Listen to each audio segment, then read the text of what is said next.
Bíblias em Atos, capítulo 3. As crianças receberam um desenho sobre o que nós vamos falar hoje, né? Que é a cura de um coxo. E se o pai quiser levar depois um desenho para o seu filho pintar, é só pegar com a minha esposa e entregar para eles sobre o assunto que nós vamos falar.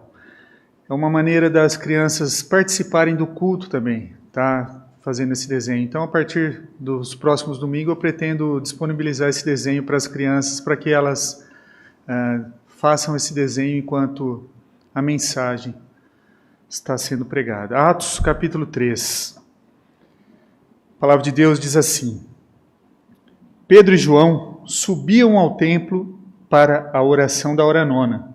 Era levado um homem coxo de nascença, o qual punham diariamente à porta do templo chamada Formosa, para pedir esmola aos que entravam. Vendo ele a Pedro e João, que iam entrar no templo, implorava que lhes dessem uma esmola. Pedro, fitando-o juntamente com João, disse: Olha para nós. E ele olhava atentamente, esperando receber alguma coisa. Pedro, porém, lhe disse: Não possuo nem prata nem ouro, mas o que eu tenho, isso te dou, em nome de Jesus Cristo, o Nazareno. Anda. E tomando-o pela mão direita, o levantou, e imediatamente os seus pés e tornozelos se firmaram. De um salto se pôs em pé, passou a andar e entrou com eles no templo, saltando e louvando a Deus. Viu todo o povo a andar e a louvar a Deus, e reconheceram ser ele o mesmo que esmolava sentado à porta formosa do templo, e se encheram de admiração e assombro por isso que lhe acontecera. Apegando-se ele a Pedro e a João, todo o povo correu atônito para junto deles, no pórtico chamado de Salomão. À vista disto, Pedro se dirigiu ao povo, dizendo: Israelitas, por que vos maravilhais disto? Ou por que fitais os olhos em nós, como se pelo nosso próprio poder ou piedade o tivéssemos feito andar? O Deus de Abraão, de Isaque e de Jacó, o Deus de nossos pais, glorificou o seu servo Jesus, a quem vós traístes e negastes perante Pilatos, quando este havia decidido soltá-lo. Vós, porém, negaste o santo, o justo, e pediste que vos condenassem um homicida, vos concedessem um homicida. De Sarte matastes o autor da vida, a quem Deus ressuscitou dentre os mortos, do que nós somos testemunhas. Pela fé, em nome de Jesus, é que esse mesmo nome fortaleceu, e a este homem que agora vedes e reconheceis, sim, a fé que vem por meio de Jesus, deu a este saúde perfeita na presença de todos vós. E agora, irmãos, eu sei o que fizeste por ignorância, como também as vossas autoridades, mas Deus assim cumpriu o que dantes anunciara por boca de todos os profetas, que o seu Cristo havia de padecer. Arrependei-vos, pois, e convertei-vos para serem cancelados os vossos pecados, a fim de que da presença do Senhor venham tempos de refrigério, e que envie ele o Cristo, que já vos foi designado, Jesus, ao qual é necessário que do céu receba até os tempos da restauração de todas as coisas, de que Deus falou por boca dos seus santos profetas, desde a antiguidade, disse na verdade Moisés: O Senhor Deus vos suscitará dentre vossos irmãos um profeta, semelhante a mim. A ele ouvireis em tudo quanto vos disser. Acontecerá que toda alma que não ouvir a esse profeta será exterminada do meio do povo. E todos os profetas, a começar com Samuel, assim como todos quantos depois falaram, também anunciaram esses dias. Vós sois os filhos dos profetas e da aliança que Deus estabeleceu com vossos pais, dizendo a Abraão: Na tua descendência serão abençoadas todas as nações da terra. Tendo Deus ressuscitado o seu servo, enviou primeiramente a vós outros para vos abençoar, no sentido de que cada um se aparte das suas perversidades. Oremos. Senhor, que o teu Santo Espírito nos ilumine, que o teu Santo Espírito abra os corações daqueles que estão acompanhando essa mensagem, ó Deus. Que a tua obra seja feita, Senhor. Nós oramos agradecidos, em nome de Cristo Jesus. Amém. A vantagem de quem vai ouvir o sermão pela segunda vez vai ouvir ele um pouquinho melhorado do que de manhã, tá? E aqueles que vão ouvir pela primeira vez vão ouvir um sermão melhor do que os que ouviram pela manhã.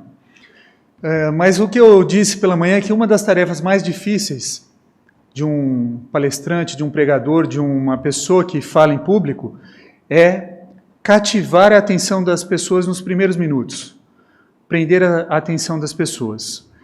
É sempre um desafio você colocar uma introdução interessante para que as pessoas fixem a atenção e você conquiste aquele público.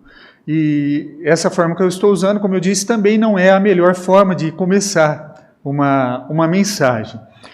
E estudando uma aula sobre como pregar a Bíblia, uma boa lição deve ter o quê? 3 pontos básicos: uma boa introdução, uma explicação fiel às Escrituras e uma aplicação prática. Mas por que eu estou abordando isso? Porque Pedro se utilizou dessa metodologia para ensinar aqueles israelitas que estavam presentes no templo. Hoje, quando nós olhamos para Atos 3, Pedro usa um grande gancho para chamar a atenção, que foi a cura do homem coxo, e uma boa explicação de quem é Jesus, e ele conclui aplicando como esses irmãos deveriam aprender e obedecer ao Senhor. Então, o que nós temos? Pedro e João caminhando ao templo, na hora nona, para a oração da hora nona. Assim como Pedro e João, muitos outros estavam caminhando. E o que eles iam? Eles iam orar no templo. Era costume, diariamente eles faziam isso. E era um lugar de muito fluxo de pessoas. E lá, na porta da entrada, tinha um mendigo, um coxo, que era colocado lá sempre para pedir esmolas. E era um lugar estratégico. Por quê? Porque é um lugar de fluxo e ele ia pedir. Assim como nós vemos na porta dos mercados, na porta dos restaurantes, nas portas de lugares que tem muito movimento, sempre vai ter alguém pedindo uma esmola, pedindo esmola. E provavelmente ele não era o único que estava pedindo, provavelmente haviam outros pedindo. Mas ele estava ali num lugar estratégico, bem à entrada da porta. E provavelmente João e Pedro já haviam passado por diversas vezes por esse coxo, mas nunca pararam para atender. Provavelmente faz como nós fazemos muitas vezes, que é, a hora que você vê alguém já pedindo, ou você corta caminho, você desvia o olhar, você evita o contato com aquela pessoa, você sabe que ele já vai te pedir dinheiro, e você evita aquele contato. É provável que eles fizeram isso, que nós fazemos também. Mas, naquele dia, eles pararam.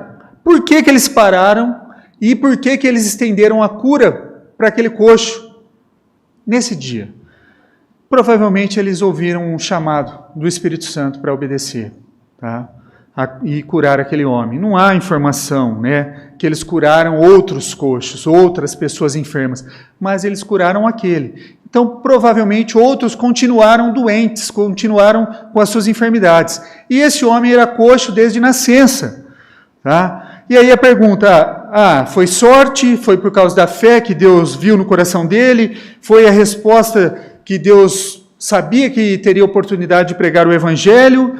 Ou qual seria? Era por causa da doença que ele sofria? Por que esse homem? Nós não sabemos, a Bíblia não fala por quê.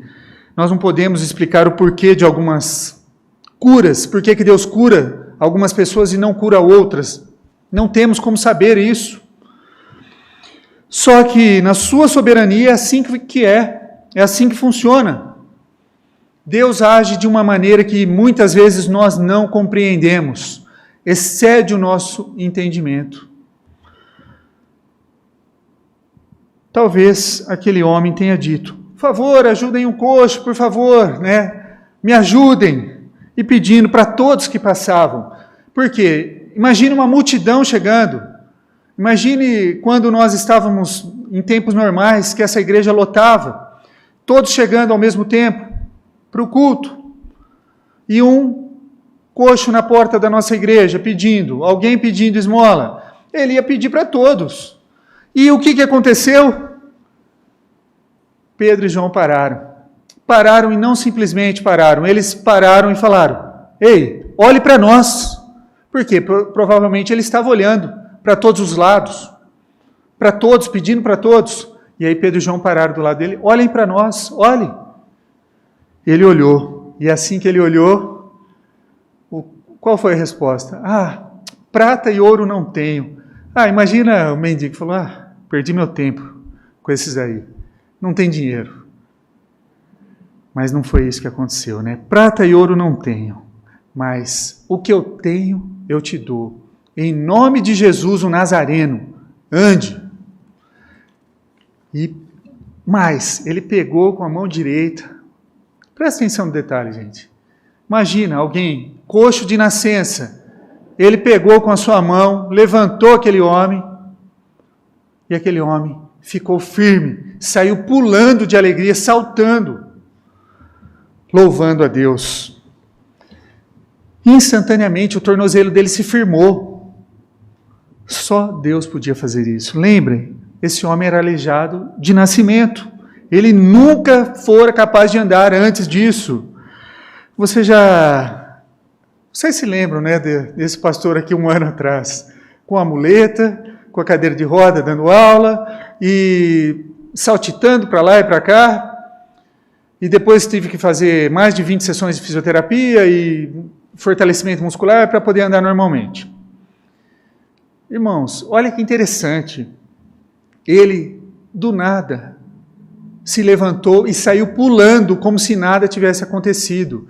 Olha a maravilha que aconteceu. Porque normalmente a gente fala, agora que ele se levantou, provavelmente vai ter que fazer mais umas sessões de fisioterapia. Não, ele já estava pulando, já estava correndo, louvando a Deus. E essa cura, ela era inesperada, mas porém ela foi completa. E em muitos aspectos. Esse milagre é uma imagem perfeita do quê? Do que o Evangelho faz com as nossas vidas. O Evangelho pega uma vida destruída e transforma numa vida nova, numa vida saltitante de alegria. O homem não podia ajudar a si mesmo. Nós não podemos nos salvar. O homem não podia ser ajudado pelo mundo. O que o mundo tem a oferecer para nós não vai trazer a salvação. Prata e ouro não compram salvação, que só Cristo dá. Foi apenas o que, em nome de Cristo Jesus, que ele pôde ser curado. O primeiro passo foi o quê? Olhar para o Salvador do mundo, aquele que cura, aquele que transforma vidas. O primeiro passo foi esse, olhar para o Salvador e responder ao seu convite. Esse homem tinha todos os motivos para adorar. E o que ele fez? Ele entrou com João e Pedro no templo e saiu pulando, louvando a Deus dentro do templo. E imagina aqueles que passaram e não olharam. Você lembra de mim? Eu estava ali na porta. Sou eu, aquele que vocês não quiseram ajudar. Olha aqui, estou pulando, estou alegre aqui. Me curaram. Aqueles homens me curaram, né? Aqueles homens ali, Pedro e João me curaram. E aí o que ele fez? A população toda foi atrás de Pedro e João. Vamos descobrir quem que é esse milagreiro aí que está fazendo esses milagres. A multidão reunida ficou atônito, interessado, foram lá descobrir quem eram os milagreiros. Pedro diz ao povo, não sou eu quem cura, é Jesus quem cura. Jesus que cura. Não sou eu. Pedro é rápido em apontar quem é Jesus, que o poder não vem dele, que o poder vem de Jesus. O povo queria focar o quê? O milagre, né? Focar em Pedro e João, mas Pedro e João já foram rápidos e falaram, não, nós não somos agentes do milagre. O que eles poderiam ter feito? Como muitos oportunistas, muitas pessoas têm feito. Não, fui eu sim, depois nós podemos conversar e vamos marcar um horário, vamos explorar isso. Queridos, Jesus cura. As pessoas continuam buscando a cura da enfermidade, continuam buscando a prata e o ouro. Isso não vai trazer ninguém para Cristo, ninguém para a salvação. Só Jesus cura. E eles não se aproveitaram dessa situação, foram diretos e apontaram a Cristo. Em vez disso, então, Pedro, o que ele faz? Ele dá um ponto de partida diferente. E aí eles mostram para o povo israelita e para todos aqueles que estavam reunidos para a oração, quem era o Jesus que curou aquele coxo. Uma história que eu estudando me deparei da fase renascentista, São Tomás de Aquino andando com o cardeal em Roma, e de repente o cardeal avista um mendigo. E ele retira uma moeda de prata e dá ao mendigo. E ao mesmo tempo o cardeal diz a São Tomás de Aquino: Tomás, felizmente nós não podemos dizer como Pedro, prata e ouro eu não tenho. Rapidamente Tomás responde: sim, isso é verdade, mas também não podemos dizer, em nome de Jesus Cristo Nazareno, ande. Cessaram aqueles poderes, aqueles milagres que foram feitos para corroborar, para garantir, para autenticar o apostolado, a igreja primitiva. Esses milagres cessaram. Nenhum ser humano é capaz de realizar milagre hoje. Deus pode realizar o que Ele quiser. Seres humanos não. Esses milagres aconteceram no primeiro século. Para o quê? Para autenticar Jesus, os seus apóstolos, a igreja primitiva, para que o nome de Jesus fosse exaltado e fosse o quê? O evangelho expandido até os confins da terra. Por isso que hoje, em São Carlos, nós temos uma igreja evangélica, uma igreja cristã que aceita o Senhor Jesus Cristo como único e suficiente Salvador. Então Pedro queria que eles entendessem quem era Jesus. Pedro desenha um contraste de quem era Jesus e quem as pessoas pensavam. Então foi lá que Pedro começou a confrontar os israelitas. Sabe quem é Jesus?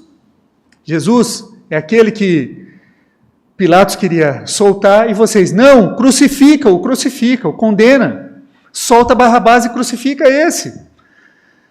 Vocês são responsáveis por crucificar a Jesus. Pedro os torna responsável. O versículo 15 nós vemos: disseste, mataste o autor da vida, mataste aquele que estava lá na criação com Deus Pai, o autor da vida. Vocês mataram Jesus. Pedro confronta os israelitas, e os israelitas sabiam quem era Jesus que eles estavam falando. Jesus foi o homem com quem vocês trocaram por Barrabás, aquele assassino, criminoso, e vocês preferiram que soltassem um assassino e crucificassem Jesus. Vocês são culpados. Ele foi glorificado por seu pai, por seus pais, né? Por Deus de seus pais, mostrando que ele era o verdadeiro Messias, que o Jesus que ele estava pregando não era uma nova religião. Interessante, no versículo 13, meus irmãos, servo. Jesus é chamado de servo. Servo aqui é o mesmo termo utilizado lá em Isaías 52 e 53, foi traduzido a Septuaginta, esse termo, para servo. É aquele servo que teve o quê? Traspassado por nossas transgressões, esmagados por nossas iniquidades. Então eles sabiam de quem Pedro estava falando. Era de Jesus, o Messias prometido lá em Isaías. A referência para servo é essa, a mesma utilizada em Isaías. Servo, santo, justo, autor da vida, o único Deus ressuscitado dos mortos, previsto pelos profetas, o Salvador. O Salvador. Este Jesus a quem Pedro apontou não era apenas um bom homem, ele era Deus em forma humana. O único que era santo, justo, autor da vida. Isso não pode ser dito para mais ninguém. Por que então Pedro leva tanto tempo para ressaltar quem é Jesus? Ele gasta um tempo, ele explica detalhadamente de quem é o Cristo que ele está falando, quem é esse Jesus que curou o homem coxo. Porque se nós, como cristãos, não entendermos quem é Jesus, nós perdemos tudo. Nós perdemos tudo. Jesus é quem nos salva. Jesus é quem garante a nossa salvação. Jesus é aquele que morreu na cruz, ressuscitou depois de 3 dias, está assentado à direita de Deus Pai. Esse Jesus continua salvando. Esse Jesus continua curando. Esse Jesus continua presente todos os dias da nossa vida, espiritualmente, até que Ele volte. Se Jesus é apenas um bom homem, nós vamos passar a vida inteira tentando ser bom homem. Se Jesus é apenas um bom mestre, nós vamos tentar ser o melhor mestre que nós podemos ser, com seus ensinamentos para tentar chegar. Se Jesus é apenas o quê? Um Marte, deixou o seu legado e isso de nada mais serve. Mas se Jesus é Deus, homem, que morreu no nosso lugar e ressuscitou dos mortos, então a vida eterna está garantida. O nosso pecado está pago. Ele é o único que é capaz de andar. E é apenas o quê? É o único capaz de fazer alguém andar. E esse milagre que foi realizado é apenas o milagre inicial na vida daquele homem. Porque além da cura física, aquele homem teve a cura espiritual, a cura para a vida inteira. Então Pedro, o que ele faz? Pedro aproveita a cura do coxo como uma introdução do seu sermão. Ele prega a Cristo de uma maneira perfeita, porque ele traz desde lá do Antigo Testamento até o Cristo ressuscitado, o Cristo que foi assunto aos céus, e aí ele responde a aplicação diante desse Cristo que vocês condenaram, como vocês devem responder, como vocês devem reagir. E então ele aplica a prática, a resposta, como que vocês devem agir. Versículo 19 a 21. Agora, arrependam-se e voltem para Deus, para que os seus pecados sejam apagados. Então, da presença do Senhor virão tempos de renovação, e Ele enviará novamente Jesus, o Cristo que lhes foi designado, pois Ele deve permanecer no céu até o tempo da restauração final de todas as coisas, conforme Deus prometeu há muito tempo por meio dos seus santos profetas. Pedro quer o quê? Voltar para casa. Ele confrontou aquelas pessoas com seus pecados. Ele mostrou a verdadeira natureza de Cristo Jesus, dizendo quem era Jesus, dizendo-lhes que através do poder do mesmo Jesus que curou aquele coxo, através da mesma fé, aquele coxo pulou, saiu louvando a Deus. Se eles se arrependessem, eles podiam ser salvos também. Irmãos, a palavra aqui que ele usa no versículo 19, na escrita original, é assim: fuja para Jesus, fuja para Jesus, corra na direção correta, fuja para Jesus, é a melhor tradução ali, para arrependa-se, fuja para Jesus, tá? Arrependam-se, vamos na direção certa, nós temos que confiar em Deus, abrir os nossos braços, receber a graça, o perdão que é vindo do nosso Senhor Jesus. O problema do nosso pecado é o quê? Que nós estamos num poço de lama, muitas vezes, atolados no pecado, e nós tentamos reagir e parece que nós não conseguimos sair do mesmo lugar e continuamos, nossa, eu não saí do lugar, eu continuo cometendo os mesmos pecados que antes.